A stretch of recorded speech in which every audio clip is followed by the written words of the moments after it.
मी शिवानी लकडे, Pune prime news मध्ये आपलं स्वागत। बदलापूर येथील एका मोठ्या शाळेत सफाई कर्मचाऱ्यांनी 2 मुलींवर लैंगिक अत्याचार केल्याचा प्रकार उघडकीस आलाय।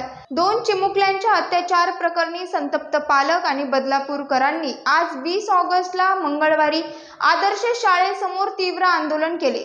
यातील काही आंदोलकांनी 10:30 वाजण्याच्या सुमारास बदलापूर रेल्वे स्थानकात ठिय्या मांडला। त्यामुळे मुंबईहून येणारी आणि मुंबईकडे जाणारी अशा दोन्ही रेल्वे सेवेला त्याचा फटका बसला। मंगळवारी सकाळी 10:30 वाजल्यापासून बदलापूर पूर्व येथील आदर्श शाळेबाहेर पालक आणि नागरिकांनी आंदोलन सुरू केले होते। हे आंदोलन आक्रमक रूप घेत असतानाच यातील काही आंदोलकांनी आपला मोर्चा बदलापूर रेल्वे स्थानकाकडे वळवला। 10:30 वाजण्याच्या सुमारास आंदोलकांनी मुंबईकडे जाणारी आणि मुंबईहून येणारी अशी दोन्ही रेल्वे सेवा बंद पाडली। रेल्वे रुळावर आंदोलक बसल्याने एकच गोंधळ उडाला। त्यामुळे लोकल वाहतूक ठप्प झाली।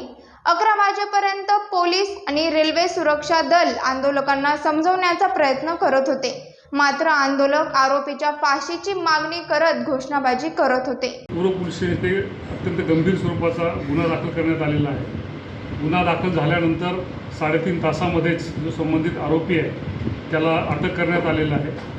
त्या आरोपीला माननीय न्यायालयाने पोलीस कोठडी दिलेली आहे आणि या घटनेचा अत्यंत तंत्रशुद्धरित्या तपास सुरू करण्यात आलेला आहे। या गुन्ह्यामध्ये संबंधित पोलीस स्टेशनचे वरिष्ठ पोलीस निरीक्षक स्वतः हा तपास करत आहेत।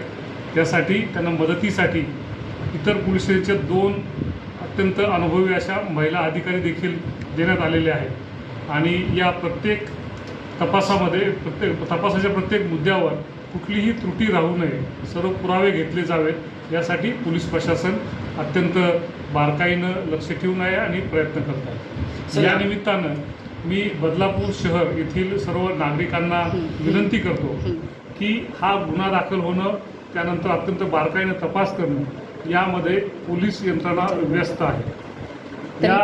जर या निमित्तानं भावनेच्या आहारी जाऊन कोणतरी ठिय्या आंदोलन करणं, बदलापूर बंद करणं किंवा इतर स्वरूपाचं काही ॲजिटेशन करणं हे केल्यास जे तपास यंत्रणा तपासामध्ये बिझी आहे त्यामध्ये डिट्रॅक्शन निर्माण होतं आहे, तपासामध्ये अडथळा येतो आहे। त्याचप्रमाणे माननीय पोलीस आयुक्त यांच्या आदेशाप्रमाणे संपूर्ण ठाणे पोलीस आयुक्तालयामध्ये प्रतिबंधात्मक आदेश जारी असल्यामुळे कुठलेही आंदोलनं किंवा ॲजिटेशन करण्यासाठी परवानगी नाही। पाहत रहा पुणे प्राइम न्यूज। धन्यवाद।